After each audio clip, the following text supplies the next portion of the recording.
樽樽樽樽かも。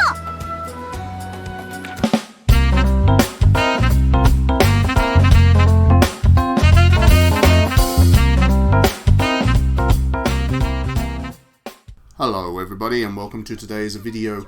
I am enormously excited to be talking about Atelier Ryza 2 today. I love the Atelier series with a passion, as I think just about everybody that follows me on this channel knows by now, and I have been really looking forward to seeing how Gust handles a direct sequel to a previous game, because this is actually the first time they've done that. We've never had a case in the Atelier series where a character has been given a direct sequel. I have got a recent review up on digitallydownloaded.net which goes in depth into my feelings on the game, but to give you the spoiler version of that, I have given it 5 out of 5 stars, which I do know is common enough for me with this series, but it is a favourite JRPG property, and I think that Ryza and its sequel are particularly good examples of that in motion.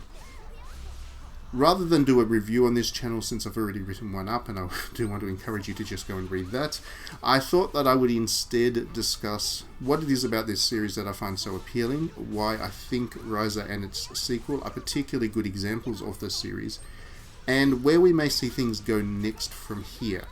There will be another Atelier game, of course. This is Gust's main property, they're not going to let that go, but what that would look like at this stage remains to be seen, because the series has... it's in a constant state of evolution. It'll be interesting to see where that evolution goes from here. And it is fun to speculate in the meantime. So anyway, I got into Atelier relatively late to be a super fan, but before Rorona, the games weren't really available in Australia. I think they may have been released, but they were done so in very small quantities, and there wasn't any media coverage of them, and frankly I didn't actually know the series even existed until the PlayStation 3 and Rorona came along. So Rorona was my first, and I instantly fell in love with this series for a couple of reasons. Firstly, the Atelier series are light, bright, and wholesome. There are enemies to fight, of course, but there's no excess violence to the game, and the majority of the focus of what you do in these games is be part of community and help people out with their little or even big problems. There are overarching goals, of course. For example, in Rorona, you are struggling to keep the alchemy shop open after you're left in charge of it as an apprentice, but those overarching goals are really just there to watch your character grow, evolve, and mature. They're coming-of-age stories, and they're just done with this most lovely, good-natured wholesomeness. Secondly, the series does have a good sense of humour, and it doesn't take itself too seriously. Video games do tend to take themselves very seriously, even in the JRPG space, so it is nice to have this whole series that is so steadfastly insistent on just being light, charming, and having fun with itself. And then thirdly, these games are a great example of aesthetics and art direction over big budgets. They don't have the kind of realism that drives blockbuster AAA open world games, of course, but to me they've actually got something much better. They've got distinctive, artful, enjoyable characters with great costuming, with charming monsters like the Punies, which are just stupidly cute, and they've got these rich colours and vibrancy which makes the adventure in every location that you visit within it just something that's memorable and something that you want to engage with, because it's just different. It's like looking at a great painting rather than a photo of some random landscape. You know, these things are very structured in a way that puts the art direction over giving you this excess of detail.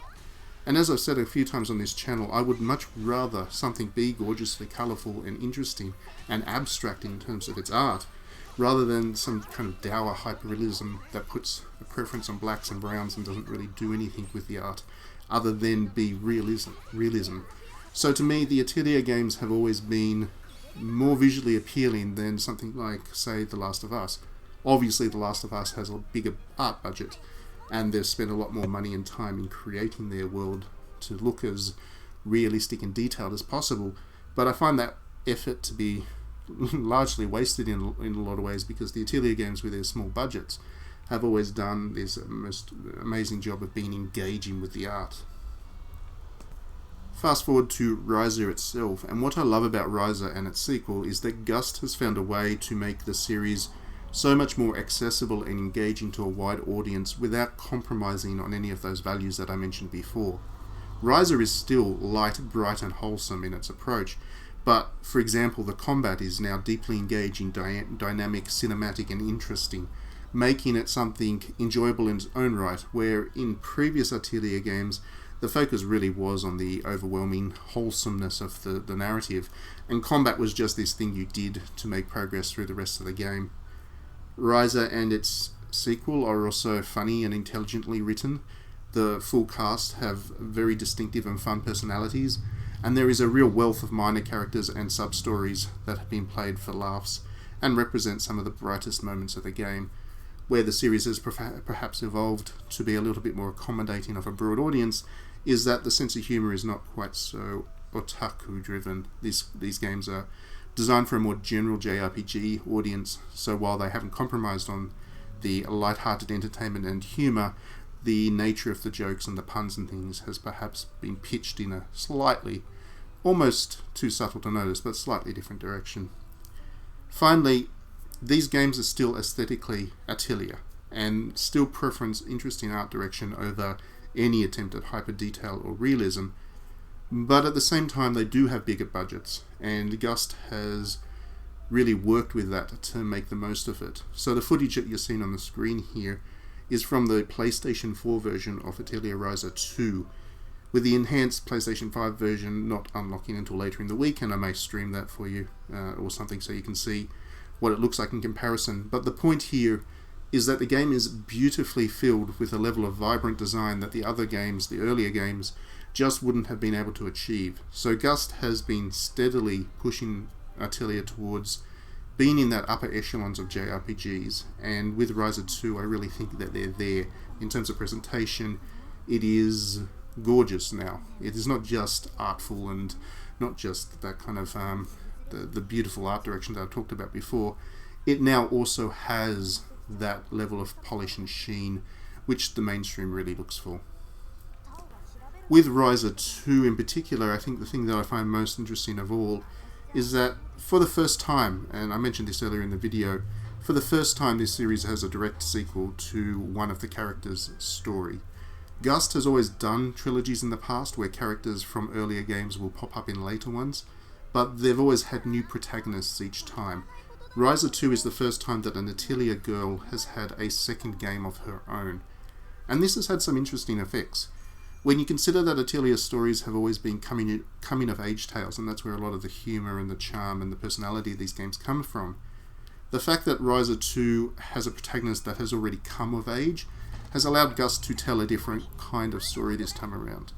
This one is more about the wonderful journey into the labyrinths and the lore of the world around you, and focus more on solving mysteries and learning about things than it is about the characters as such. I mean, the characters are still there, they're still delightful, and they still have plenty of highlight moments themselves, but they no longer need to grow up, and Atelier Ryza 2, can throw players right into the heart of the journey right from the outset, and it is a slightly different, I guess, narrative pitch, and it just works. It's a very distinctive, interesting and original game even within the Atelier series.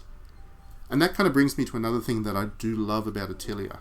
While they remain alchemy-focused, traditionally oriented JRPGs, Gust is never actually frightened to experiment.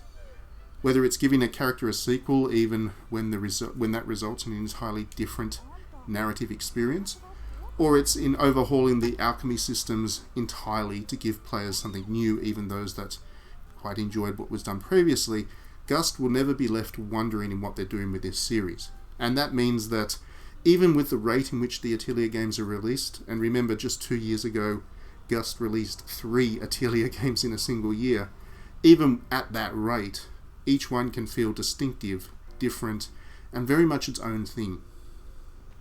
The only thing that puts me off Ryza ever so slightly, though not enough to dock at a point or anything even close to that, is Ryza's character design herself, not the art in which she's drawn, because she is a beautiful bit of character art, but I'm just not a big fan of the thick thing, and I don't think it really works for Atelier as a property. One of the things that I like about the rest of the Atelier series is that Gust really goes for cute and petite over this kind of raunchy look. And unfortunately, Atelier Ryza 2 can't help but stick Ryza's big backside in the middle of the camera in just about every cutscene. It is dissonant, I guess, to what I look for in the Atelier series. I certainly enjoy fan service, but for me, Atelier means something slightly different to what Atelier Ryza 2 does with the fan service. But then, of course, I realise that thick is the way that preferences are going at the moment, and I don't begrudge Gust chasing that kind of fan service, especially since it works. You look at the sales figures for these games, it clearly works. But again, petite is more my thing, and characters like Eska, Lulula, and Firis are much more my kind of Atelier protagonists.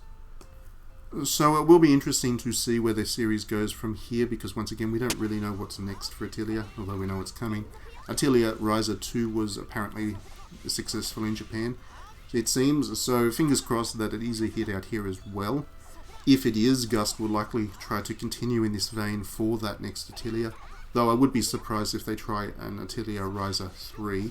I would imagine it would be a new character, just one that will appeal to the same people that found Atelier Ryza and its sequel appealing. But other than that, who knows? Like I said, Gust do like to do their experimentation, and that is part of the big appeal of the Atelier series. Each one is something worth looking forward to on its own merits, and I just can't wait to find out what comes next, because now that I'm done with Atelier Ryza 2, unfortunately I have to wait a while before I get my next Atelier fix.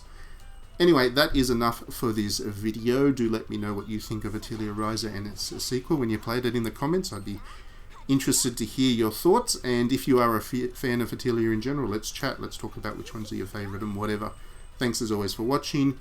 If you enjoy my videos, please do click that like and subscribe button, because if you do that, you will not miss a video that I upload. And if you do feel generous and want to support all the work that we do, please do consider dropping me some support on Patreon. You can back me for even $1 a month, and that support will continue to help me to continue to grow my channel and everything that I'm doing with it, because I do have plans, and who knows where we can go from here.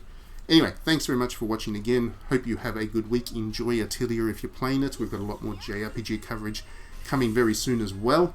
It's been a big couple of weeks, and we will see you at the next video.